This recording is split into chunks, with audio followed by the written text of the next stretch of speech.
I'm so glad you found your way here. Your brain is quietly organizing memories right now while you rest, forming new connections between ideas that seemed unrelated just hours ago. Tonight, you'll discover why creative minds move to a different rhythm than the world expects. And by the end, you'll understand why your sleep has never been broken, just misunderstood. Welcome to Psychology for Sleep. Now settle in. You're in your safe space while your mind quietly replays today's scattered thoughts, weaving them into patterns only you can see. Allow yourself this moment of peace. We'll journey through 100 psychology facts about creative sleep. From the neural storms that keep artists awake at 3 a.m. to the circadian rhythms that refuse to follow office hours, to the moment you realize your sleep was never the problem. This thoughtful journey through consciousness builds bridges between searching minds. A gentle subscribe, like, or sharing your thoughts creates a pathway for more creative souls to discover this sanctuary and brings us closer to protecting this space. One sleepy soul at a time. Your journey inspires ours. Let yourself settle completely here. Feel your jaw unclench, your breath deepen naturally. You can let these thoughts drift past without holding them. Sense that soothing heaviness enveloping you, like your consciousness slowly dimming its brightness. Thoughts dissolving into the peaceful fog of approaching sleep, safe and undisturbed. Close your eyes and breathe deeply. You're floating where memories rest safely in gentle darkness. Let your mind merge with infinite peace. And now we begin. Creative people's brains are structurally different from birth. Neuroscience research from 2025, using high-resolution diffusion tensor imaging, reveals that individuals who score high on creativity assessments show reduced connectivity between the brain's executive control network and the default mode network. In most people, these networks work in opposition. When one activates, the other quiets down. But in creative minds, they operate simultaneously, allowing structured thinking and free association to coexist. This neural arrangement appears in childhood brain scans, suggesting it's not learned but innate. The thalamus, which filters sensory information, also shows reduced gating in creative individuals, meaning more stimuli reach conscious awareness. This isn't a disorder or deficiency. It's simply a different operating system, one that processes the world through more channels at once, making ordinary moments feel layered with possibility. The creative brain produces different patterns of electrical activity during rest.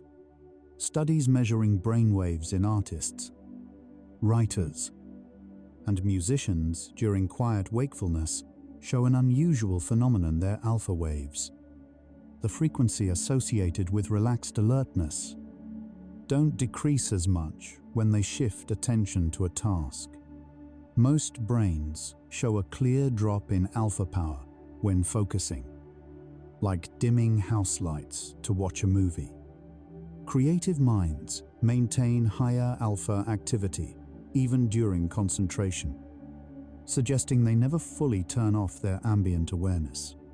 This persistent low-level scanning of the environment and internal thoughts creates what researchers call leaky attention. The boundary between focused work and daydreaming remains porous, what others might call distraction. Creative brains experience as necessary background processing, like a computer running multiple programs simultaneously, rather than closing applications to work on one.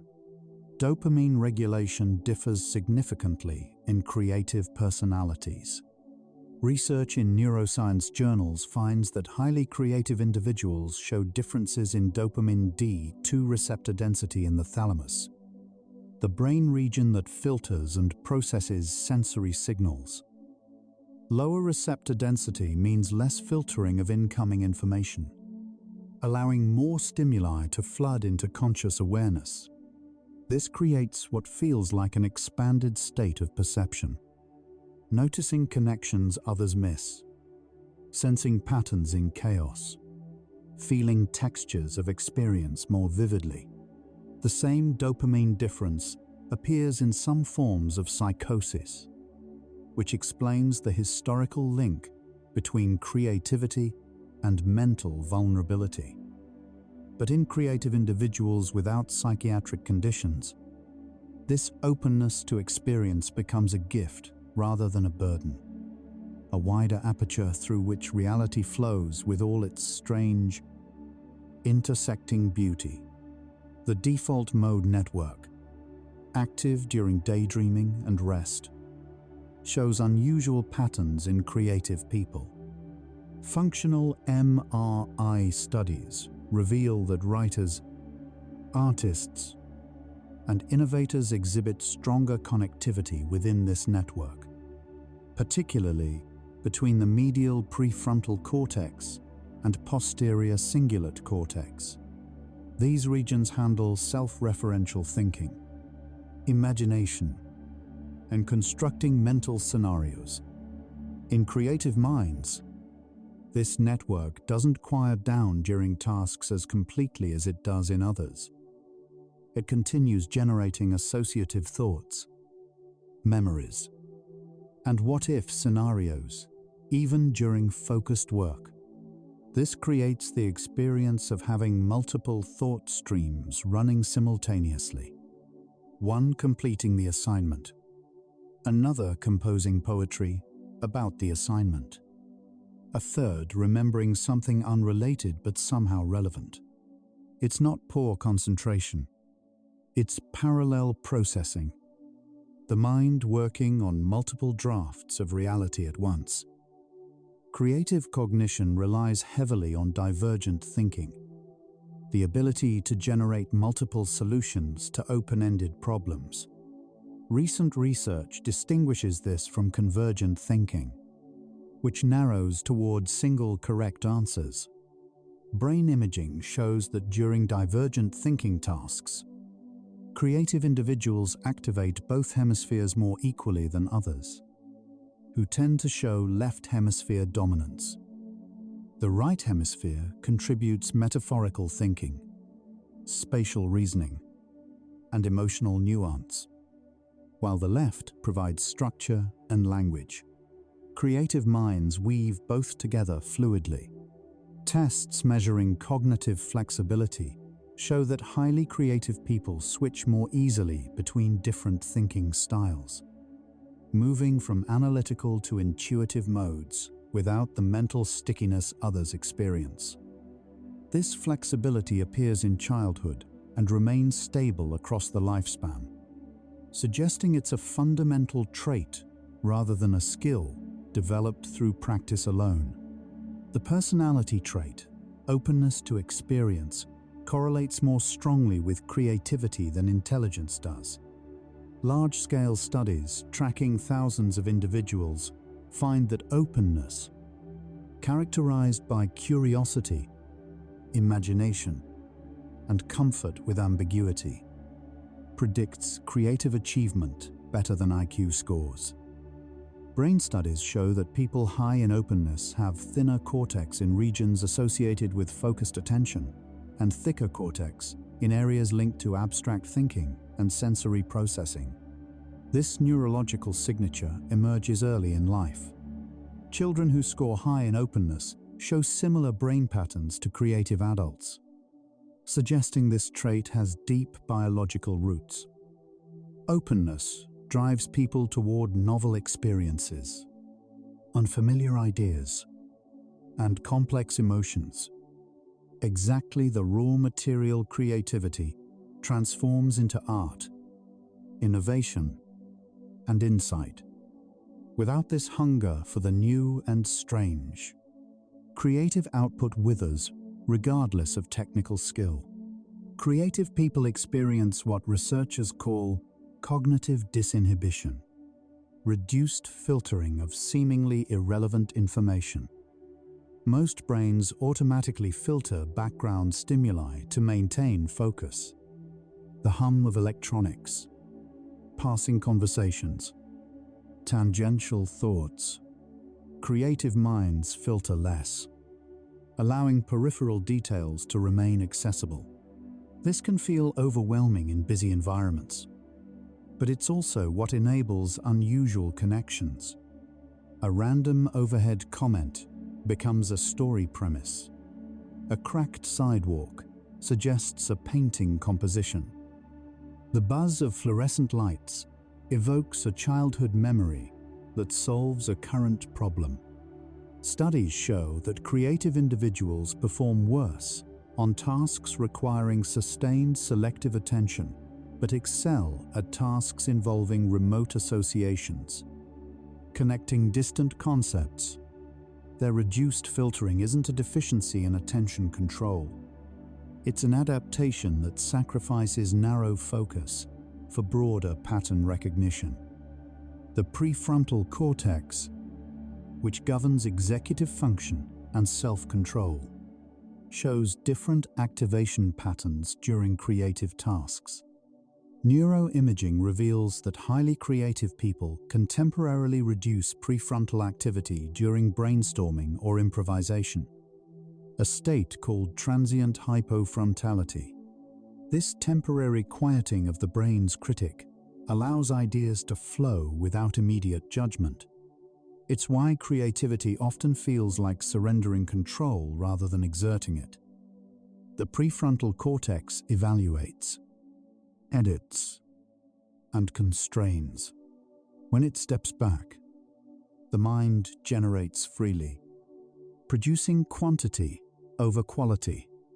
Later, when critical thinking returns, the good ideas can be refined. But without that initial period of reduced self-monitoring, many creative insights never surface. The creative process requires oscillation between these states. Uninhibited generation, followed by careful evaluation. A rhythm most standard routines don't accommodate. Creative individuals show heightened sensitivity to environmental stimuli, a trait researchers call sensory processing sensitivity. Studies using physiological measures find that creative people have stronger reactions to subtle changes in light, sound, texture, and emotional atmosphere. Their nervous systems register finer gradations of sensory input, making them more affected by their surroundings. A flickering bulb others barely notice becomes intensely distracting. The texture of fabric against skin demands attention. The emotional undertone of a conversation registers more vividly. This sensitivity extends to internal states too. Subtle shifts in mood, nascent ideas, physical sensations. While this creates vulnerability to overstimulation, it also provides the rich sensory and emotional vocabulary that fuels creative expression. Artists don't just see differently, they feel differently, experiencing existence through a more receptive nervous system. So yes, creative minds already operate differently at a fundamental neurological level. Different structure, different chemistry, different electrical patterns, different information filtering. These aren't choices or habits. They're intrinsic features of how some brains are built. And here's what matters for sleep. These same differences that make someone creative also make them incompatible with rigid, universal routines. The brain that notices everything, processes multiple thought streams, maintains constant ambient awareness, and reduces filtering. That brain doesn't shut down on command at 10 p.m. It doesn't follow the same circadian curve as a brain optimized for focused, sequential processing. The struggle with sleep routines isn't personal failure. It's biological architecture meeting social expectation. Circadian rhythms, the internal clocks governing sleep-wake cycles, show significant variation among creative individuals. Research tracking the sleep patterns of artists, writers, and musicians finds that a disproportionate percentage are natural evening types or extreme night owls. Their circadian systems run on a delayed phase, with melatonin secretion starting later and body temperature dropping later than average. This isn't laziness or poor discipline. Genetic studies identify specific clock gene variants associated with both delayed sleep phase and creative personality traits, particularly the C, LOCK, and PER3 genes. These genes influence when the brain naturally feels alert versus drowsy. A creative person trying to force an early sleep schedule is fighting their inherited programming, creating chronic circadian misalignment that accumulates sleep debt despite being in bed for 8 hours. The relationship between creativity and sleep timing appears across cultures and throughout history. Anthropological studies of traditional societies find that every community has individuals whose natural activity peak occurs late at night. The night sentries, the shamans who commune with spirits during darkness, the craftspeople who work by firelight. Contemporary research, analyzing hundreds of famous creators' biographical data, reveals consistent patterns. Writers like Kafka, Proust, and Plath worked through the night. Composers like Rachmaninoff and Chopin composed until dawn. Artists like Picasso kept nocturnal studio hours. This isn't romantic mythology. It's evidence that creative cognition and delayed circadian preference have coexisted throughout human history, suggesting an evolutionary relationship between the two traits that predates modern electric lighting and 9-to-5 schedules. REM sleep, the stage where vivid dreaming occurs, shows different patterns in creative people. Studies using polysomnography find that individuals who score high on creativity measures spend slightly more time in REM sleep and show more intense REM periods, measured by rapid eye movement density. REM sleep facilitates associative thinking, emotional processing, and memory consolidation of novel information. Creative minds appear to need more of this processing time. Their brains gather more peripheral information during waking hours, make more unusual connections, and process experiences through multiple emotional and cognitive lenses. All this requires more REM sleep to integrate. Standard sleep schedules that truncate REM, which concentrates in the later morning hours, deprive creative brains of their most productive processing time, leaving them chronically under-consolidated. The creative process itself actively disrupts sleep readiness. When working on a creative project, the brain enters a state of heightened arousal that doesn't immediately dissipate. Studies measuring cortisol and adrenaline levels in writers after creative sessions find that stress hormones remain elevated for 1 to 2 hours after stopping work.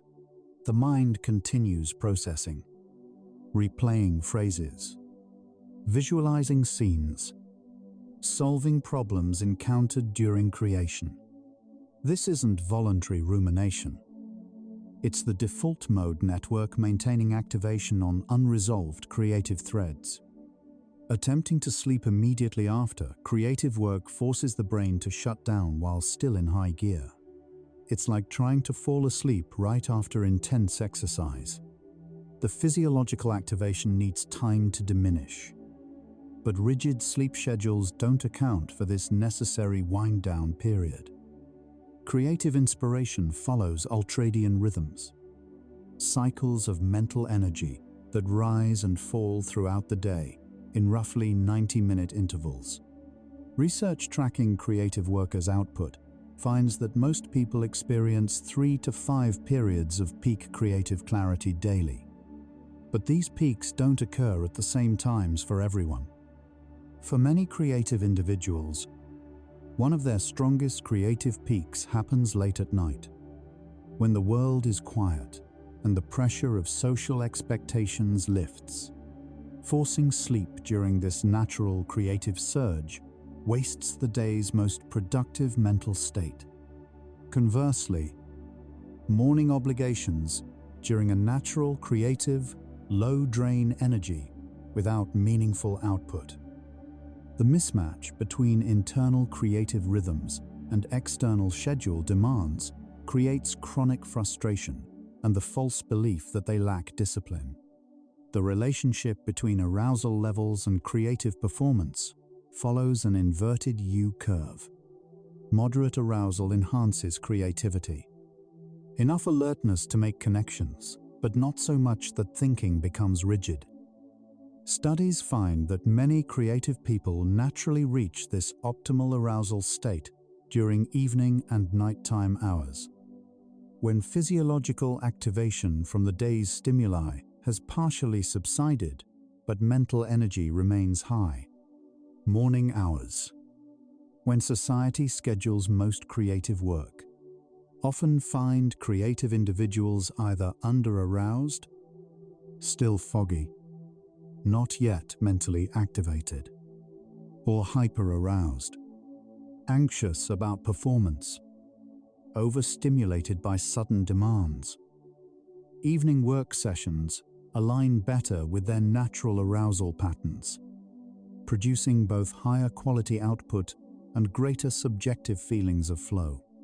But this means their creative work extends into hours that preclude traditional sleep schedules.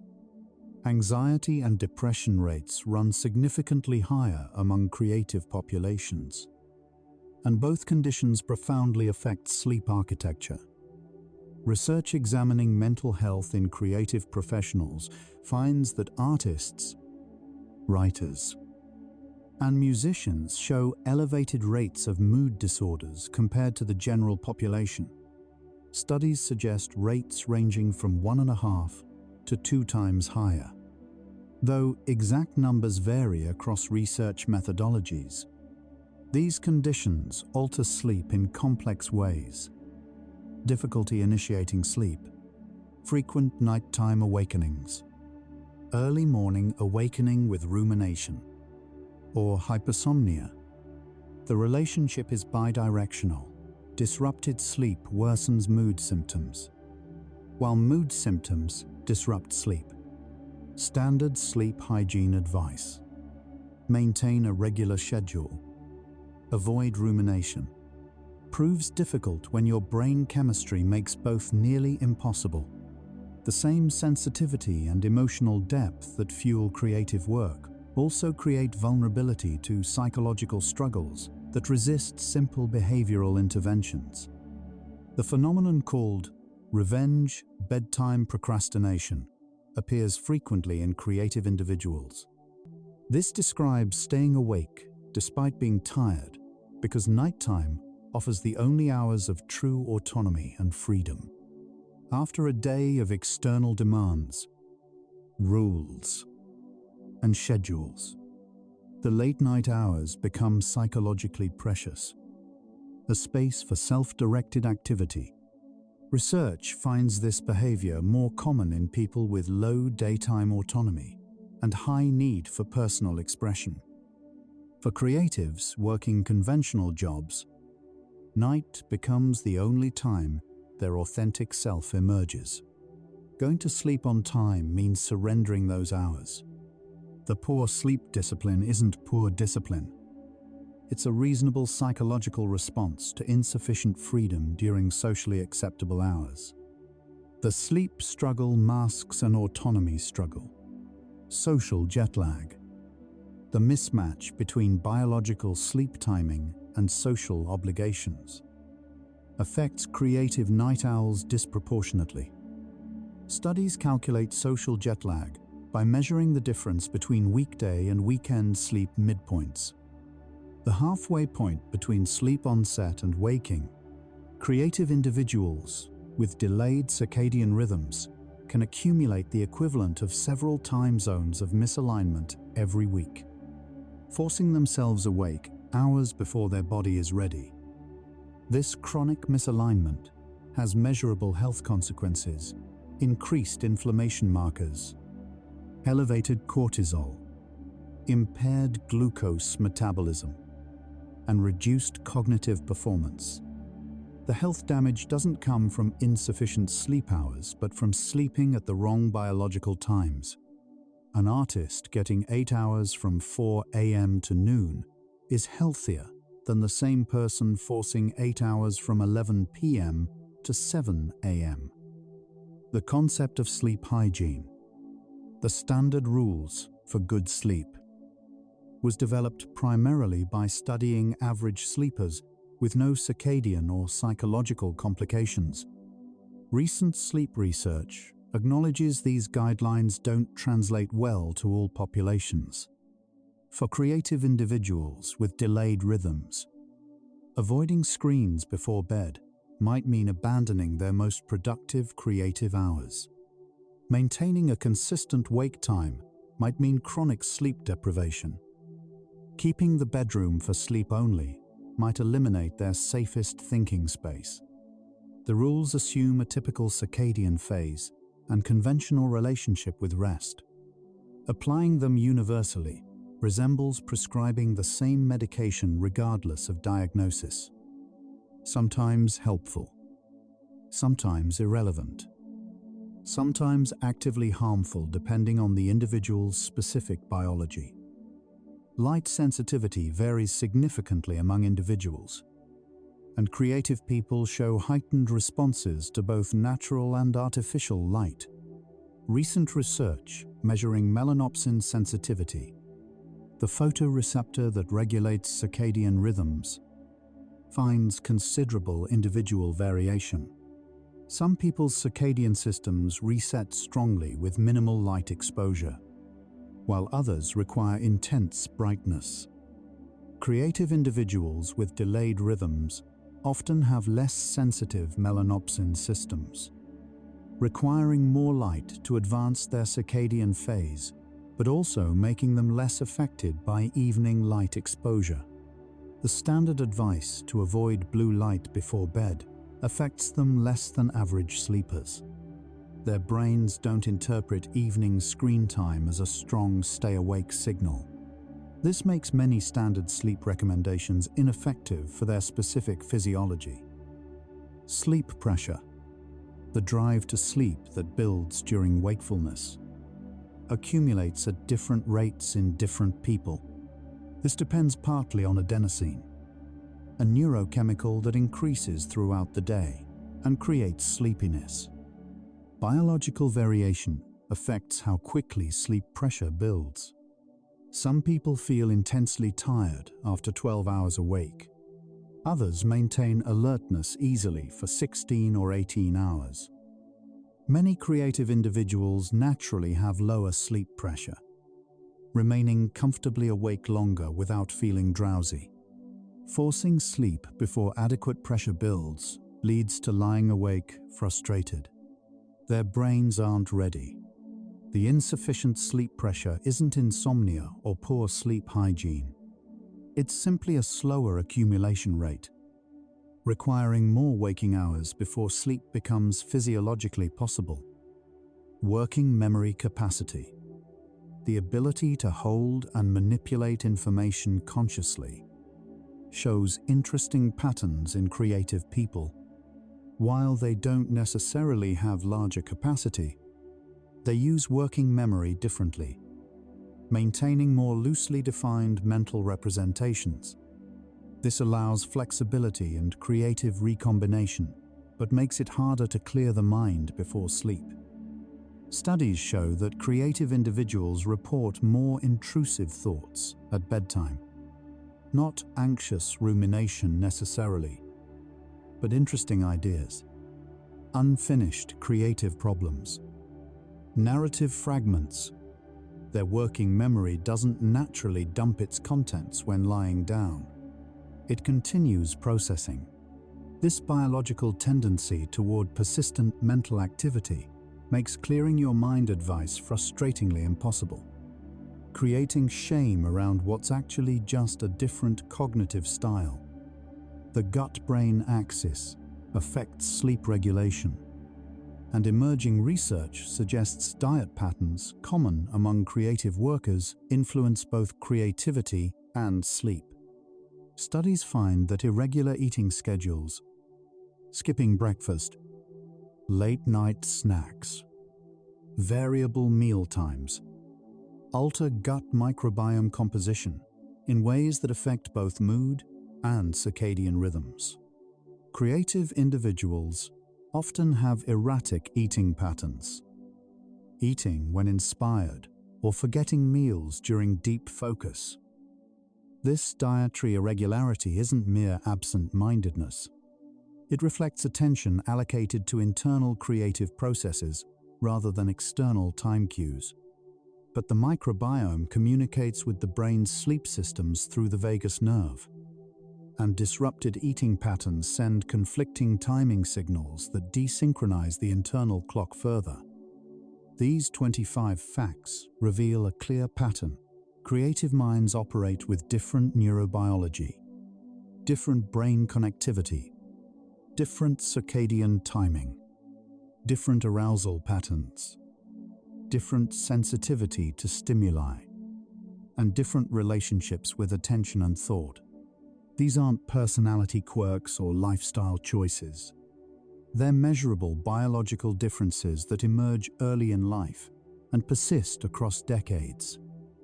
And every single one of these differences makes conventional sleep routines designed for average circadian timing, average sensitivity, average thought patterns, fundamentally incompatible with creative neurology. The struggle isn't moral weakness or poor habits. It's trying to force exceptional biology into average containers. Let's pause here and notice your body. As you breathe out slowly, appreciate each tiny cell inside. Trillions of organisms working in silence. Heart beating, lungs breathing, brain thinking, all without your command. Notice the gentle sensations on your skin, in your muscles, along your spine. You are a complete ecosystem, diverse, self-balancing. Now we continue. The 8-hour continuous sleep model is historically recent, not biologically ancient. Before industrial lighting, historical records, analyzed by sleep historian Roger Ekirch, describe first sleep and second sleep, two distinct sleep periods separated by an hour or more of quiet wakefulness. People would sleep for 3 to 4 hours, wake naturally in the middle of the night for contemplation, prayer, conversation, or light work, then return to sleep until dawn. This segmented sleep pattern appears across cultures until the 19th century, when modern sleep researchers allowed subjects to experience natural light-dark cycles without clocks. Many spontaneously return to this biphasic pattern. What we call proper sleep is actually a social construction optimized for factory schedules, not human biology. The 9-to-5 work schedule emerged from manufacturing efficiency needs, not human chronobiology. Studies of pre-industrial agricultural societies show tremendous variation in work timing based on season, weather, and individual preference. Some people worked dawn to mid-afternoon. Others worked evening to midnight. Communities accommodated this variation naturally. The Industrial Revolution required synchronized factory operation, creating pressure for standardized schedules. But human circadian systems didn't evolve for such rigidity. Research finds that approximately 40% of people have natural chronotypes misaligned with conventional schedules. They're either extreme morning or extreme evening types. These individuals suffer chronic circadian disruption not because they're abnormal, but because the schedule is. Sleep timing recommendations from organizations like the National Sleep Foundation reflect statistical averages, not individual needs. The 7 to 9 hours guidance comes from large population studies showing health correlations at those durations. But individual variation spans from less than 6 hours to more than 10. And timing matters more than duration. Recent research emphasizes chrononutrition and chronomedicine. The principle that when you sleep relative to your circadian phase matters more than how long. A night owl getting 6 hours at their optimal biological time shows better health markers than the same person forcing 8 hours at socially conventional times. But most sleep advice ignores timing entirely, focusing only on duration. The concept of sleep debt assumes sleep is a simple commodity that can be saved or borrowed. Recent research reveals it's more complex. Chronic circadian misalignment creates health problems that extra weekend sleep doesn't fully resolve. Studies find that social jet lag, sleeping late on weekends to catch up, actually worsens the circadian disruption because it shifts your biological clock even further from your weekday schedule. But forcing consistent early timing when your biology demands later creates accumulated physiological stress. Both options cause harm. The problem isn't discipline or sleep management. It's being trapped between biological necessity and social requirement, unable to satisfy either. Workplace culture penalizes different sleep timing, despite evidence that creative output peaks at different hours for different people. Research analyzing creative professionals' productivity finds no correlation between early arrival and creative quality. Yet organizational culture equates early presence with dedication and late arrival with laziness. Studies show that employees with delayed chronotypes receive lower performance ratings despite equivalent output, simply because their productive hours occur outside traditional visibility. The bias toward morning schedules doesn't improve results. It just excludes and exhausts people whose biology operates on different timing, reducing workforce diversity and wasting creative potential. Sleep tracking technology reveals how variable good sleep actually is. Consumer sleep monitors show that even healthy sleepers rarely achieve the perfect sleep. They're marketed continuous, motionless, cycling through stages in textbook progression. Real human sleep includes awakenings, position shifts, variable stage durations, and occasional periods of lighter sleep. But tracking this variability creates anxiety, a phenomenon researchers call orthosomnia, obsessive pursuit of perfect sleep data. For creative individuals, already sensitive to their internal states, tracking adds another layer of pressure, transforming natural variation into evidence of failure, making sleep itself a source of performance anxiety. Educational systems further entrench the morning preference bias during critical developmental years. School start times, often before 8 a.m. for older students, directly contradict adolescent circadian biology. Research consistently shows teenagers' natural sleep phase delays during puberty. making early morning alertness biologically difficult. But creative teenagers face double punishment. Their natural night owl tendency plus adolescent phase delay creates severe sleep deprivation. Studies find creative students achieve lower grades, not due to lesser ability, but chronic sleep restriction. The system measures them during their worst biological hours, then labels them underperformers, creating lasting psychological impacts about their own competence. The medical model of insomnia pathologizes sleep patterns that might simply be circadian mismatches.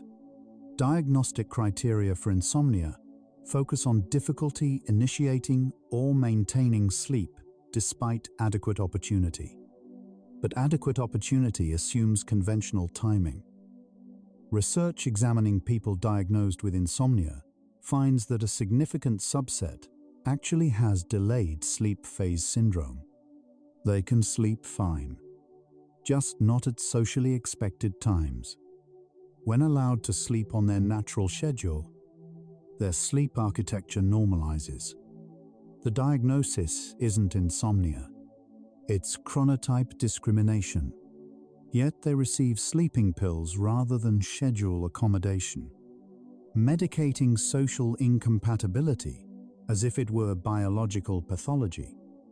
Cultural narratives about sleep emphasize discipline and control, framing rest as something to master.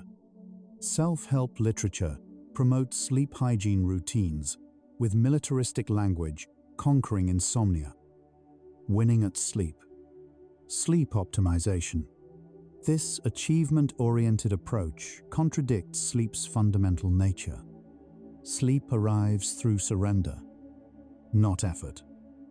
For creative individuals whose work already involves wrestling with internal resistance, approaching sleep as another performance to perfect increases anxiety.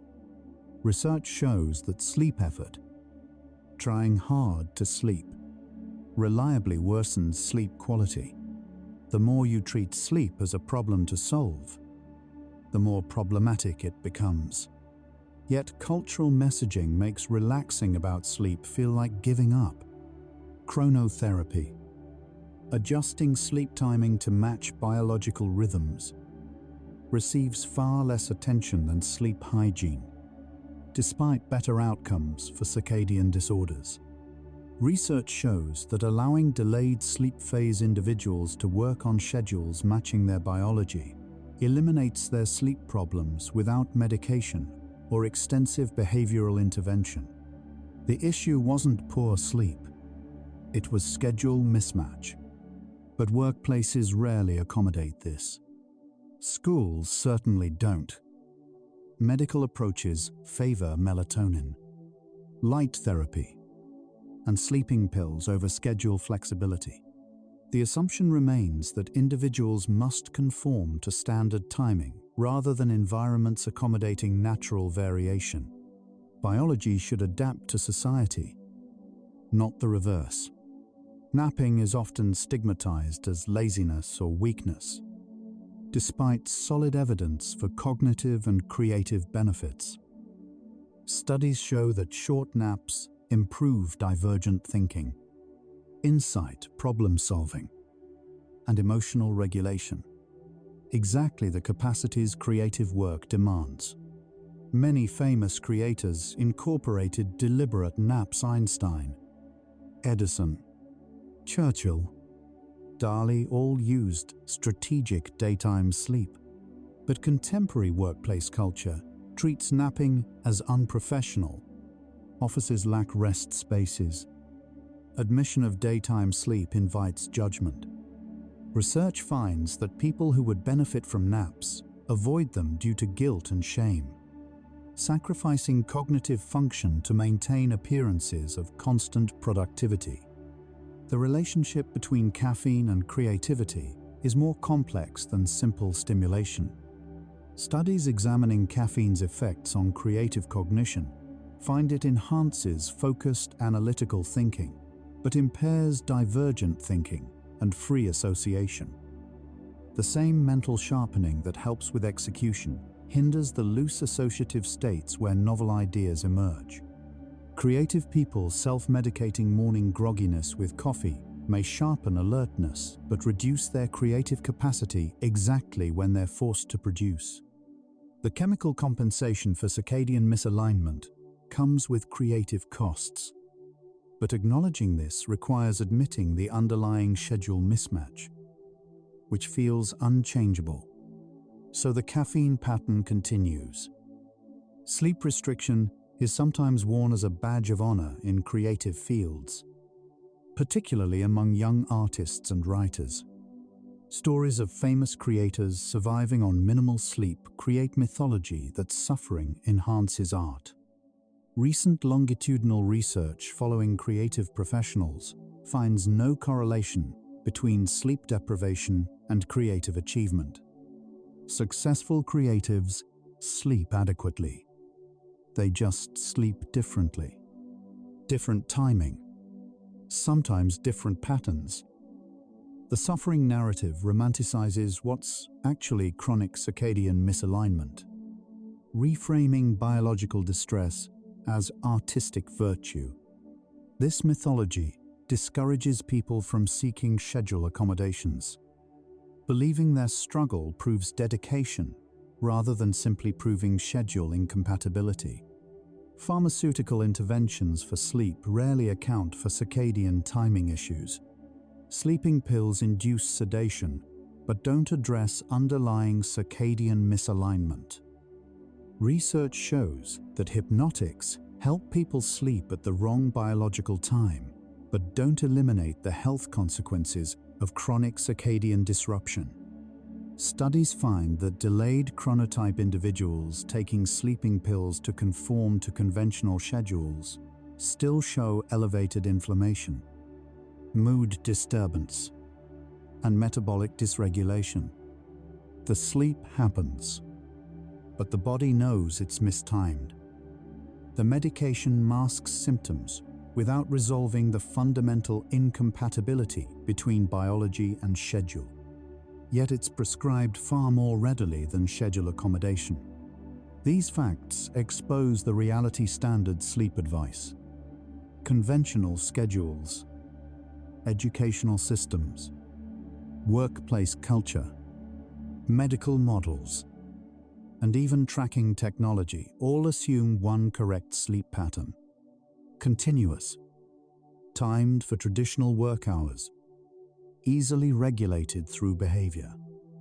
But this assumed standard excludes a significant minority of people, disproportionately including creative individuals whose biology operates on different timing. The system frames their difference as deficiency. Their struggle isn't with sleep itself.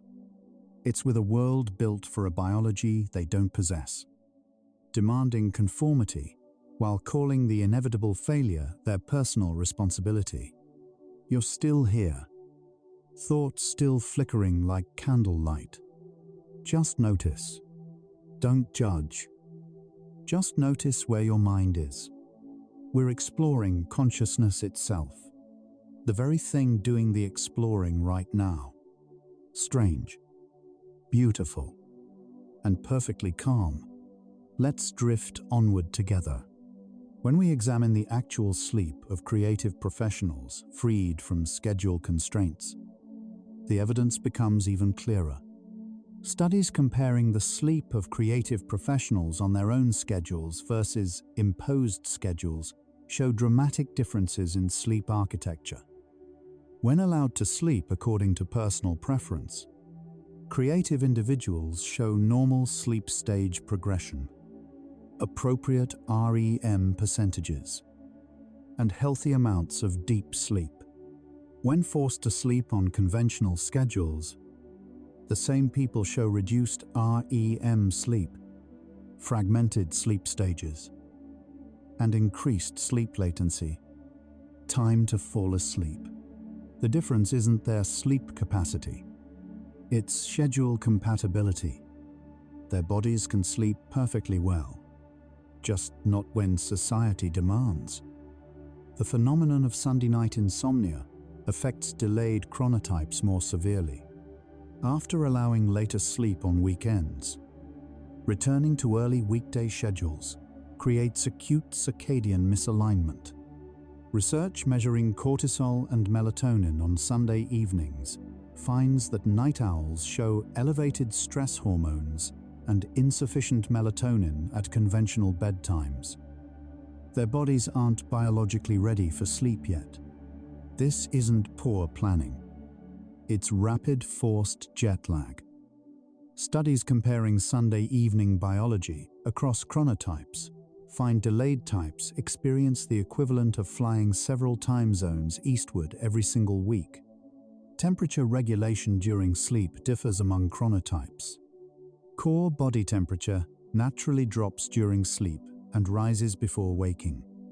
In delayed types, this temperature minimum occurs several hours later than average, and the pre-waking rise begins later as well. Research finds that forcing early sleep before the temperature drop creates physiological discomfort that impairs sleep initiation. The body is still too warm for deep sleep. Conversely, forced early waking happens before the temperature rise that facilitates alertness. They wake still physiologically committed to sleep, creating morning grogginess that feels like personal failure. Melatonin supplementation, frequently recommended for sleep problems, shows limited effectiveness for circadian disorders. Studies find that melatonin can advance sleep timing slightly if taken at the right moment, but it doesn't address underlying chronotype biology. Research following people with delayed sleep phase who use melatonin long-term shows initial timing improvements often fade, requiring increasing doses for diminishing effects. The supplement can't override inherited circadian programming. It's like taking medication to change your height. You might affect some secondary aspects, but fundamental biology remains unchanged. The creativity-sleep relationship is bidirectional. REM sleep enhances creative cognition, but creative work also disrupts subsequent sleep. Studies measuring sleep after creative versus routine tasks find that creative sessions delay sleep onset and alter sleep architecture, increasing light stage sleep and REM percentage, while reducing deep sleep. The mind continues processing creative problems, preventing the neural settling needed for deep sleep. This creates a paradox. Creative work requires good sleep, but doing creative work disrupts sleep. Rigid daily schedules don't accommodate this tension, forcing people to choose between creativity and rest. Morning cognitive performance tests consistently show later chronotypes performing worse. But this timing bias presents as ability difference. Studies administering the same cognitive tasks at different times of day find delayed types perform at similar levels to morning types, just hours later. Research comparing morning intelligence versus afternoon intelligence across chronotypes reveals no true ability gap, only timing differences. Yet schools test in the morning. Job interviews happen in the morning, and morning performance becomes the measure of competence, systematically disadvantaging people with delayed biology. Light exposure timing profoundly affects circadian rhythms, but recommendations assume everyone responds identically. Recent research reveals significant individual differences in light sensitivity based on melanopsin genetics. Some people's circadian clocks advance strongly with morning light. Others show minimal response. Delayed chronotypes often require more intense light exposure to shift their rhythms. Standard advice like morning sunlight affects them less, making compliance futile. But this genetic difference isn't communicated. leaving people believing they're failing at simple behavioral interventions when actually their physiology simply doesn't respond as expected. Exercise timing recommendations for sleep improvement rarely consider chronotype. Standard advice suggests avoiding intense exercise near bedtime, as it raises arousal. But research finds this advice applies mainly to morning types. Delayed chronotypes often benefit from evening exercise. It helps discharge accumulated arousal and aligns with their natural activity peak. Studies show that late exercisers with delayed biology sleep better than when they force morning workouts.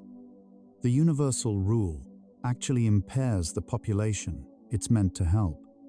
Another example of averaging erasing relevant individual differences. Social support for different sleep needs varies dramatically by chronotype. Morning types receive cultural validation, early bird gets the worm. Morning person. Associations with productivity and virtue. Night owls face stigma. Night owl itself sounds less reputable. Associations with laziness or hedonism. Research examining social perceptions of sleep timing finds negative character attributions assigned to people who sleep late, regardless of actual work ethic or achievement. This stigma creates internalized shame, making people view their natural biology as a moral failing rather than simple variation.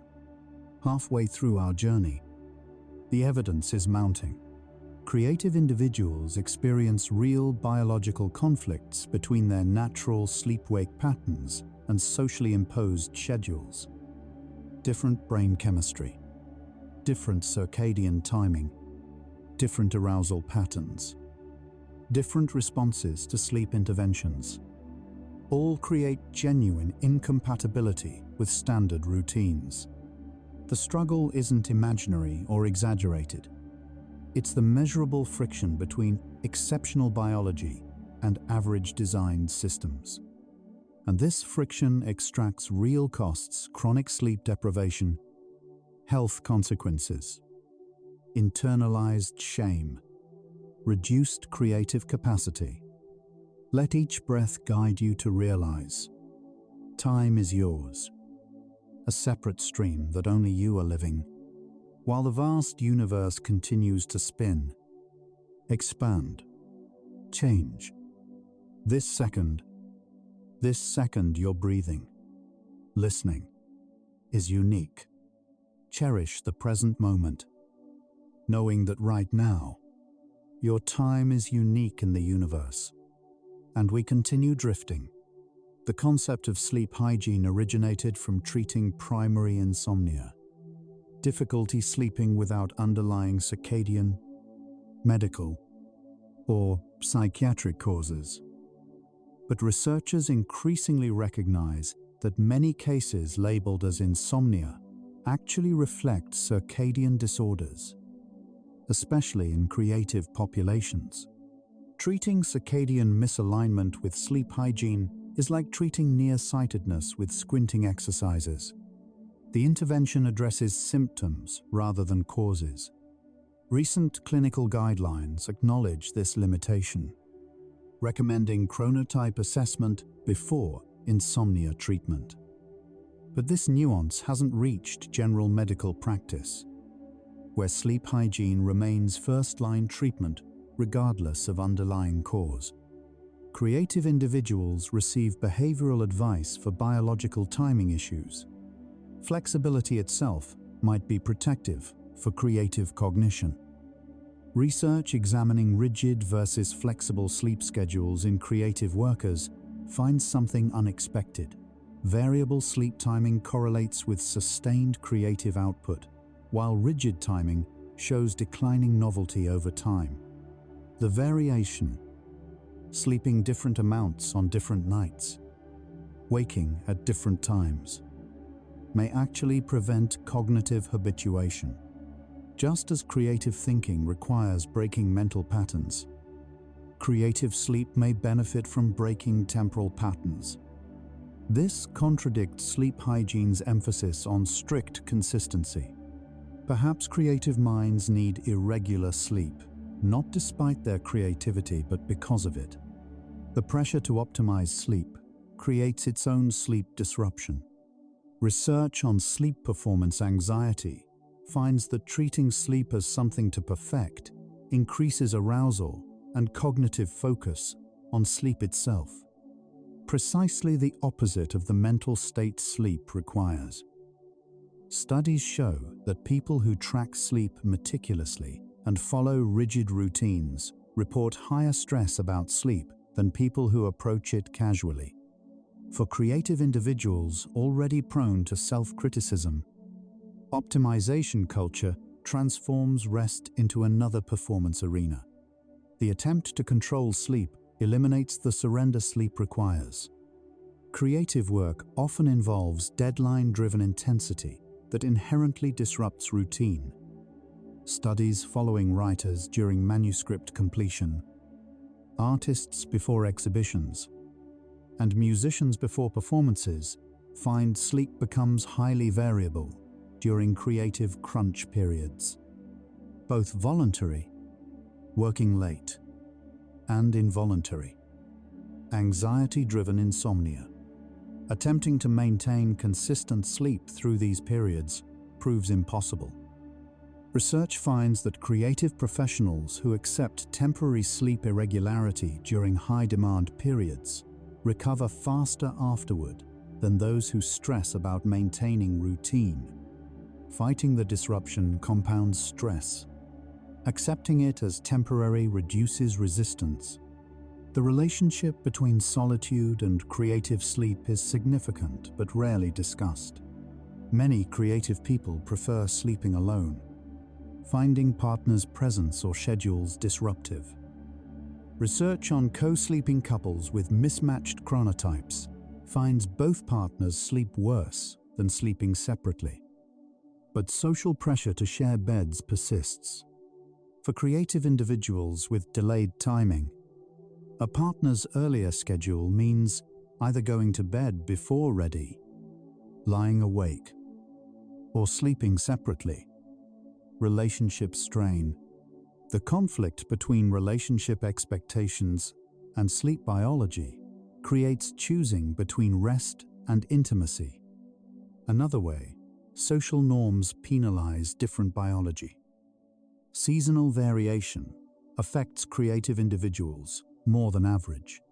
Studies find people with delayed chronotypes show greater seasonal mood and energy fluctuation, particularly in winter, when darkness arrives early. Their already delayed circadian rhythm delays further with reduced daylight. Research measuring seasonal sleep changes finds delayed types add 1 to 2 hours to their natural sleep duration in winter while maintaining similar timing. But conventional schedules don't accommodate seasonal variation. The same wake time year-round creates increasing misalignment and sleep debt as winter progresses, making winters particularly difficult for creative night owls. The open-plan office environment particularly harms creative workers with different sleep needs.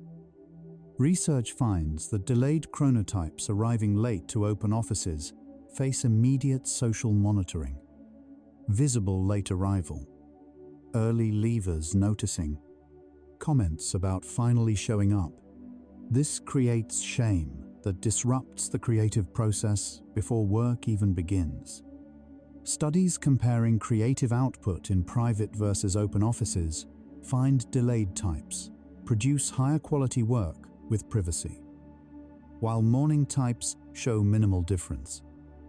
The visibility of nonconformity becomes its own punishment, regardless of actual work output. Alcohol use increases among people with circadian disorders, including creative individuals struggling with sleep timing. Research finds delayed chronotypes consume more alcohol on average, particularly in the evening. Studies suggest this isn't merely social drinking, but self-medication, using alcohol's sedative effects to force sleep at socially appropriate times. While temporarily effective for sleep initiation, alcohol fragments sleep architecture and worsens the circadian misalignment. The pattern becomes self-perpetuating. Chronic sleep problems lead to drinking. Drinking worsens sleep biology. Worsening biology increases drinking.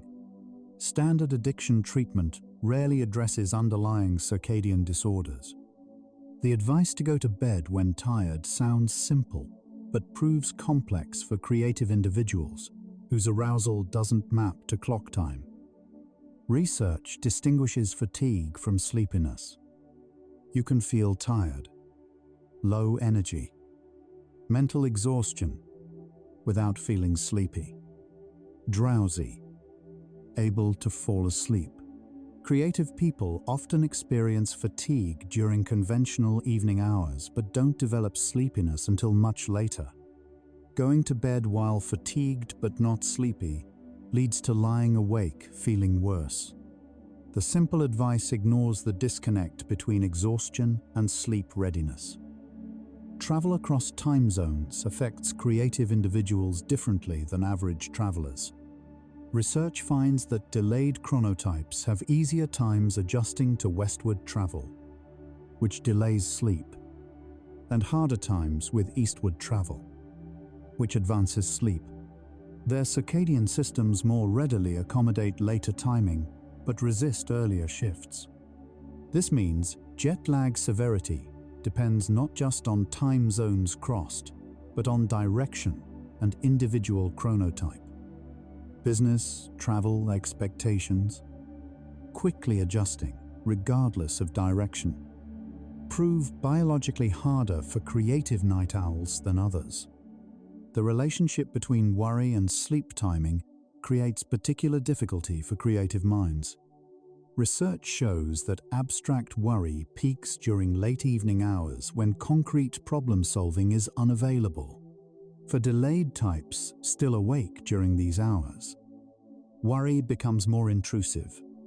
Morning types typically sleep through peak worry times. The creative tendency toward rumination combines with their later wakefulness, creating sustained worry periods. Standard advice to resolve worries before bed assumes worry peaks at normal bedtime. But for night owls, bedtime comes after hours of worry cycling. Financial consequences of chronotype discrimination are measurable. Economic research comparing earnings across sleep timing patterns finds delayed chronotypes earn less on average than morning types. Even controlling for education and occupation, the wage penalty appears linked to schedule incompatibility, working during hours that don't align with their natural peak alertness. Fewer promotions requiring early meetings, jobs lost due to perceived poor punctuality. Studies estimate the lifetime earnings difference at tens of thousands of dollars, a real economic cost of biological difference. The creative process requires alternating states of focused work and unfocused rest. Neuroscience research shows that insight often arrives during mental rest periods after sustained focus. The incubation effect. For creative individuals, these rest periods naturally occur at different times than scheduled breaks. Rigid work structures that dictate specific break times may interrupt productive flow states while forcing breaks during natural focus periods. The misalignment between internal creative rhythms and external schedule reduces creative output. Sleep quality is subjective as well as objective. Research finds that perceived sleep quality doesn't always correlate with measured sleep architecture. People can sleep objectively well. Normal stages, appropriate duration, but feel they slept poorly. Conversely, people sometimes feel rested despite objectively disrupted sleep. For creative individuals aware of their divergent patterns, anxiety about sleeping wrong may impair perceived sleep quality even when objective sleep is fine. the worry becomes more problematic than the sleep itself. We've seen why routines fail. They demand consistency, where creative biology requires flexibility. Impose timing where natural rhythms differ. Optimize for average chronotypes, while creative people cluster at extremes. Treat sleep as controllable behavior when it's largely fixed biology. And punish deviation socially and economically. The failure isn't personal, it's architectural. Systems built for one type of biology inevitably fail people with different biology. Then blame them for the mismatch. The question of whether creative individuals can adapt to conventional schedules has been studied extensively. Long-term chronotype research from Munich's Chronobiology Lab finds that while chronotype can shift slightly with age, particularly during adolescence and later in life, the relative position on the spectrum remains stable. Most people don't significantly shift their natural timing despite years of forced schedule compliance. The few who appear to adapt show persistent markers of circadian stress, elevated cortisol, reduced sleep quality, increased health problems. They may behaviorally conform but don't biologically adapt. Studies conclude that chronotype is largely fixed, like handedness. Forcing change is possible, but comes at substantial physiological cost, making adaptation more accurately termed chronic compensation. The myth that you can train yourself into a different chronotype persists despite contrary evidence. Sleep researchers consistently find that chronotype has strong genetic components, with heritability estimates around 50%. Behavioral interventions can shift timing by 30 minutes to an hour at most, and maintaining these shifts requires permanent vigilance. The moment external pressure relaxes, vacation, retirement, flexible work, people revert to their natural timing within days. This reversion isn't laziness or lost discipline. It's biology reasserting itself. The ease and speed of reversion reveals what was always the natural state underneath forced conformity. Creative individuals often describe feeling like themselves only during their natural waking hours. Psychological research exploring identity and chronotype finds that delayed types report feeling more authentic, more capable, more real during evening and night hours. Morning and afternoon feel like performing a role. This isn't mere preference, but reflects genuine neurobiological differences in alertness, mood, and cognitive capacity across the day. Studies measuring depression scores at different times find delayed types score worse during morning hours, but normal or better during evening. Their self isn't accessible all day. It has temporal boundaries the world doesn't respect. The recommendation to avoid napping because it might interfere with nighttime sleep assumes one sleep bout is ideal. But research on sleep patterns across cultures finds that segmented or polyphasic sleep, multiple sleep periods per day, occurs naturally in many populations. Some creative individuals function optimally with a shorter main sleep period plus 1 or 2 naps. Forcing consolidated sleep eliminates these natural rest periods, creating chronic partial sleep deprivation. The insistence on monophasic sleep as the only healthy pattern lacks biological justification. Yet alternative patterns are pathologized rather than accommodated. School and work start times have gradually moved earlier over the past century, despite chronobiological evidence showing this harms delayed chronotypes. Historical analysis of institutional schedules reveals that school start times averaged 9 a.m. in the early 1900s but now commonly begin before 8 a.m. Work hours similarly shifted earlier. This change wasn't driven by biological research suggesting earlier is better. Chronobiology research actually recommends later start times. Instead, the shift came from organizational convenience and cultural assumptions, equating earliness with virtue. Biology moved backward while society moved forward. The stress of constant schedule conflict affects not just sleep but overall health. Research following delayed chronotypes over years finds associations with higher rates of cardiovascular disease, metabolic syndrome, mood disorders, and autoimmune conditions compared to morning types, even when controlling for sleep duration. Evidence suggests the health impact comes not from sleeping less, but from chronic circadian misalignment. This chronic misalignment creates sustained physiological stress, like forcing a nocturnal animal to be diurnal. The body never fully adapts, maintaining stress responses indefinitely. Creative parents face compounded schedule conflicts when children's schedules dominate household timing. Research finds that delayed parents of school-aged children experience the most severe sleep restriction of any parent group. They must wake early for children's schedules, while their own biology still demands later sleep. Studies measuring parental sleep debt find delayed chronotype parents accumulate more severe deficits than morning-type parents, leading to higher burnout rates. The incompatibility between their chronotype and their children's required schedule creates impossible choices between rest and parenting responsibilities.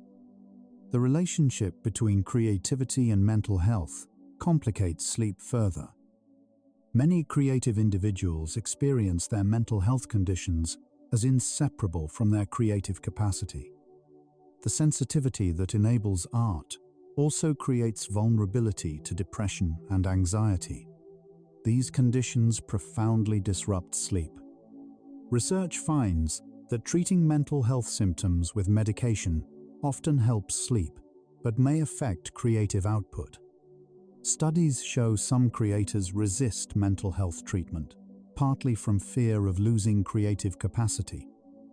They accept sleep disruption as preferable to potentially reducing creative ability. Digital technology gets blamed for modern sleep problems, but research shows more nuance. Studies comparing screen time effects across chronotypes find delayed types less affected by evening blue light. Their circadian systems are already programmed for later sleep, so screens don't create much additional delay. Morning types show stronger screen-induced delays, yet delayed types receive more pressure to avoid screens, pathologizing behavior that doesn't actually harm their already late chronotype. The universal screen prohibition ignores individual variation in light sensitivity. After examining biological differences, social mismatches, failed interventions, health consequences, and impossible compromises, the answer to why creative people struggle with sleep routines becomes clear. They don't struggle with sleep. They struggle with routines designed for different biology, imposed by institutions that refuse accommodation, enforced through social stigma and economic penalty. The struggle isn't personal failure. It's being creative-brained in an average-brained world, constantly told your natural state is wrong. Almost done. Relax even deeper. Did you know most matter, from a grain of sand to a star, is empty space? Atoms are mostly empty space between nucleus and electrons. Even your body is more space than matter, so let go.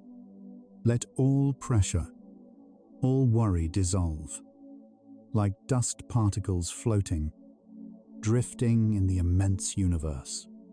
We'll continue with the final facts. The real problem isn't creative people's sleep. It's society's definition of proper sleep. Research across cultures and historical periods reveals tremendous variation in sleep patterns. Segmented sleep, variable timing, flexible schedules, seasonal adjustments. Industrial society created the myth of one correct sleep schedule. Creative individuals who don't match this invented standard aren't broken. They're operating on patterns that were normal variations, until recently declared defective. The pathology isn't their biology. It's cultural rigidity pretending to be biological truth. Many famous creative achievements came from people working on unconventional schedules. Kafka wrote after his office job ended, through the night. Proust slept during the day, worked through evenings. Toni Morrison wrote before dawn, before her children woke. Their creative output came from finding schedule accommodation, not conquering their circadian differences. Research examining creative productivity finds no correlation between conventional sleep schedules and creative achievement. The correlation is between schedule autonomy and achievement.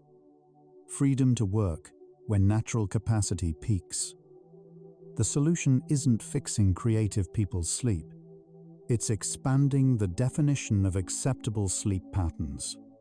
Research in workplace flexibility finds that allowing delayed chronotypes to work later hours eliminates their sleep problems without medication or intervention. Simply removing schedule constraints resolves the conflict. Studies measuring health outcomes with schedule freedom show normalized stress hormones, improved mood, better sleep quality. The same person labeled disordered under rigid schedules becomes healthy under flexible ones. Biology didn't change. Context did. Some forward-thinking organizations are implementing chronotype-based scheduling. Research pilot programs allowing workers to select hours matching their natural rhythms find improved productivity, reduced absenteeism, higher job satisfaction, and better health outcomes, particularly for creative roles. These programs demonstrate that accommodation is practical and beneficial. Yet most workplaces resist, preferring universal policies despite evidence that customization works better. The resistance isn't practical, it's ideological. The belief that everyone should conform to one standard. The shame creative people feel about their sleep struggles often causes more harm than the sleep issues themselves. Psychological research finds that internalized stigma about sleep patterns correlates strongly with anxiety and depression. Independent of actual sleep quality, studies show that reframing sleep differences as biological variation rather than personal failure reduces this distress significantly. The problem isn't just poor sleep, it's being made to feel defective for having different biology. Sleep education rarely includes chronotype diversity. Most sleep information presents one ideal pattern: early to bed, early to rise. Research finds that even sleep specialists often lack training in chronotype assessment and accommodation. Medical students learn to diagnose insomnia, but not to identify circadian disorders or chronotype mismatch. This educational gap means people seeking help for sleep struggles receive treatments addressing the wrong problem, leaving underlying chronotype conflicts unresolved. The concept of sleep discipline frames biology as moral failing. Language matters. Calling later sleep-poor discipline rather than delayed chronotype assigns blame. Research examining self-talk about sleep finds that people using shame-based language experience worse sleep than those using neutral descriptive language. The way we talk about sleep timing creates or reduces suffering. Words like discipline, willpower, and control pathologize what's actually biological variation beyond conscious choice. Creative individuals who accept their natural patterns report better life satisfaction than those constantly fighting their biology. Psychological research tracking delayed chronotypes over time finds that self-acceptance correlates with improved mental health, even when actual sleep timing remains unconventional. The peace comes not from conforming, but from stopping the internal war. Surrendering the belief that you should be different reduces suffering more than forcing change ever could. The delayed sleep phase isn't a disorder when it doesn't cause distress. Diagnostic criteria for sleep disorders include significant distress or impairment in functioning, but research finds that delayed types given schedule autonomy experience no distress and function well. The distress comes entirely from social context. In a flexible world, delayed sleep phase is simply variation. Only schedule rigidity makes it pathological. Some creative people find peace by accepting they may never fully resolve the conflict between their biology and social demands. This isn't defeat but realism. Research examining coping strategies finds that acceptance-based approaches, acknowledging the difficulty without self-blame, produce better psychological outcomes than control-based approaches focused on fixing the problem. Sometimes the healthiest response to an impossible situation is recognizing it's impossible and releasing self-judgment. The question we began with, why creative people struggle with sleep routines, reveals something when examined closely. Perhaps the struggle isn't with sleep at all, but with the word routine itself. Routines imply uniformity, predictability, sameness. Creative minds thrive on variation, flexibility, emergence.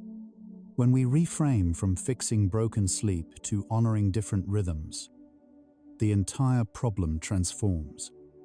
What seemed like personal failure becomes simply biological diversity seeking expression. Sleep is a biological process, not a performance.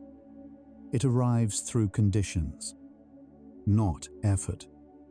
Creative people whose conditions for sleep differ from average need different contexts, not more discipline. Research consistently shows that adjusting environment and schedule to match biology works better than forcing biology to match schedules. The solution is accommodation, not self-improvement. Your sleep doesn't need fixing. Your circumstances need flexibility. The creative brain creates entire worlds, not just during waking imagination, but through dreams, ideas, and the connections it forms while processing. Every night, whether sleep arrives easily or with difficulty, your mind works to integrate the day's scattered experiences into coherent patterns. This processing happens regardless of sleep timing.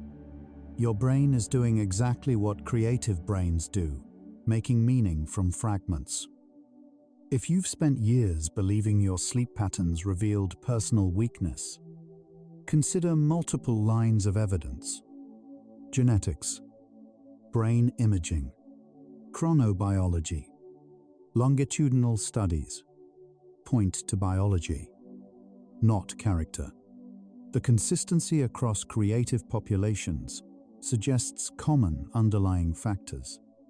You're not defective or undisciplined.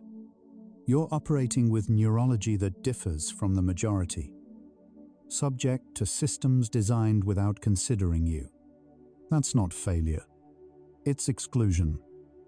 So do creative people struggle with sleep routines? Yes, because the routines struggle with them. Ignore their biology, penalize their differences, pathologize their nature. and blame them for incompatibilities they didn't create. The struggle is real. The framing is wrong. Creative people don't have a sleep problem. They have a conformity demand problem disguised as healthcare advice. Freedom matters more than optimization. Research comparing rigid optimal schedules versus flexible imperfect schedules finds creative workers report better outcomes with flexibility. Even if their sleep metrics look less ideal, psychological well-being depends on autonomy. Feeling controlled produces stress regardless of sleep quality. For creative minds valuing self-direction, flexible sleep timing offers more health benefit than forced optimization ever could. The relationship between you and sleep can be one of compassion rather than warfare. Instead of viewing your sleep struggles as enemies to conquer, consider them as signals of misalignment between your biology and your environment. Research shows self-compassion practices improve sleep quality, independent of sleep behaviors. Kindness toward your sleep patterns creates relaxation. Judgment creates tension. The gentler approach often works better. Some nights you'll sleep at conventional times. Some nights you won't. This variation is normal for creative chronotypes. Research finds that accepting night-to-night inconsistency reduces anxiety about sleep, which itself improves sleep quality. Fighting natural variation creates stress. Accepting it creates peace. Your sleep doesn't need to look like anyone else's. It needs to serve your actual biology and life. The creative community includes many people navigating this same tension. Biological needs versus social demands. You're not alone in this struggle. Research examining online sleep disorder communities finds that shared experiences reduce shame and isolation. Knowing others face identical biological mismatches validates that the problem isn't individual deficiency. There's collective experience here. Your struggle has company, and that company understands in ways conventional sleep advice never will. Your creative capacity and your sleep patterns are intertwined in ways you can't separate without losing something essential. Research attempting to fix creative people's sleep by enforcing rigid schedules often succeeds at normalizing sleep, but reports subjective reductions in creative output. The same traits that make conventional sleep difficult also enable creative work. Accept the package deal rather than fighting your own nature. Perhaps the ultimate truth is simple: there's no one right way to sleep. Only what works for your specific biology, in your specific circumstances. Research across chronobiology, sleep medicine, and creativity studies points toward the same conclusion. Human variation is real, significant, and largely unchangeable. Accepting this variation, accommodating it where possible, and releasing self-judgment where it's not, creates more peace than fighting biological reality. The night sky doesn't apologize for darkness. The ocean doesn't apologize for tides. Your circadian rhythm doesn't need to apologize for its timing. These are natural phenomena, operating according to their own principles. Quiet, persistent, following laws older than human civilization. Your sleep timing is the same, a biological rhythm written into your cells, following internal laws that don't bend to social convenience. Every creative person listening has spent nights wondering what's wrong with them. The answer, backed by decades of research: nothing. Something is wrong with systems that demand biological uniformity, punish natural variation, and pathologize difference. The wrongness is institutional, not personal. You are not the problem requiring solution. You are a variation requiring accommodation, understanding, and respect. which you deserved all along. If tonight you sleep at an unusual hour, by a different pattern, according to your own rhythm rather than prescribed routines, you are not failing. You are honoring your biology. Research consistently shows that alignment with natural chronotype produces better health outcomes than forced conformity to average schedules. Trust your body. It knows its own timing better than any external authority. The real change doesn't happen in sleep laboratories or medical offices. It happens when creative people stop internalizing blame for biological differences they didn't choose and can't change. When you recognize that your struggle with sleep routines reflects rigid systems, not personal failure, that realization alone reduces suffering. You were never broken. You were always simply different, and different was always enough. And so, our quiet journey through the science of creative sleep comes to a gentle close. We've traveled from brain structures that filter the world differently to the cultural systems that demand conformity, discovering along the way that creative struggles with sleep aren't struggles with sleep at all. They're struggles with schedules designed for different minds. From neurons that never fully separate focused thought from ambient awareness, to workplace clocks that refuse to acknowledge biological diversity, we've glimpsed how chronotype is both deeply personal and profoundly misunderstood. Creative sleep reminds us that variation is not deficiency. Much of biological diversity happens in silence, in the different timing of hearts beating, minds waking, circadian rhythms cycling through their personal orbits. This variation reveals resilience through difference. Without acceptance of chronotype diversity, we lose creative potential and human complexity. By pausing to notice biological truth, we glimpse how ordinary seeming sleep timing contains extraordinary significance. In these final minutes, take the deepest breath you can, as deep as possible. Think about consciousness itself, yours, mine, everyone listening, all awareness everywhere, perhaps all connected in ways we don't yet understand. You are not alone in the universe of minds. Let your entire being dissolve into the ocean of consciousness, into dreamless rest, into the space before thought. Prepare for deep sleep. No boundaries left, only peace.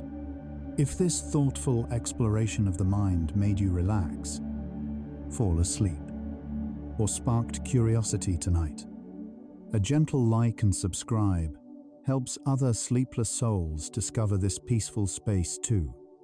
It only takes a moment, but it means the world to us. One quiet tap, one sleepy soul at a time. But there's no need to do anything now. Nothing at all. You've traveled far tonight, farther than most journeys take you. You can allow these thoughts of chronotypes and circadian biology to fade now, like morning mist dissolving in warmth, leaving only the gentle calm behind. Let your breathing deepen. Let your body feel heavier, as if the earth itself is cradling you, gravity becoming a blanket. If sleep comes, let it carry you like a river flowing inevitably toward the ocean, smoothly, naturally, into a realm where time and schedules no longer matter. If your eyes are still open, the next video is waiting for you, ready to continue the journey. But if they're closed, stay there. Stay in the darkness that feels safe and warm. Tomorrow, the world will still demand its schedules. Biology will still operate on its own timing. But tonight belongs to stillness. Tonight belongs to accepting that your sleep is exactly what it needs to be, without judgment, without struggle, without shame. Rest well, creative soul. And remember, your different rhythm is not a flaw in your design. It's part of the design itself, a variation in the human symphony, essential and irreplaceable. Fall asleep to gentle facts. Dream deeper with bedtime science. Relax, listen, and drift into sleep. Good night.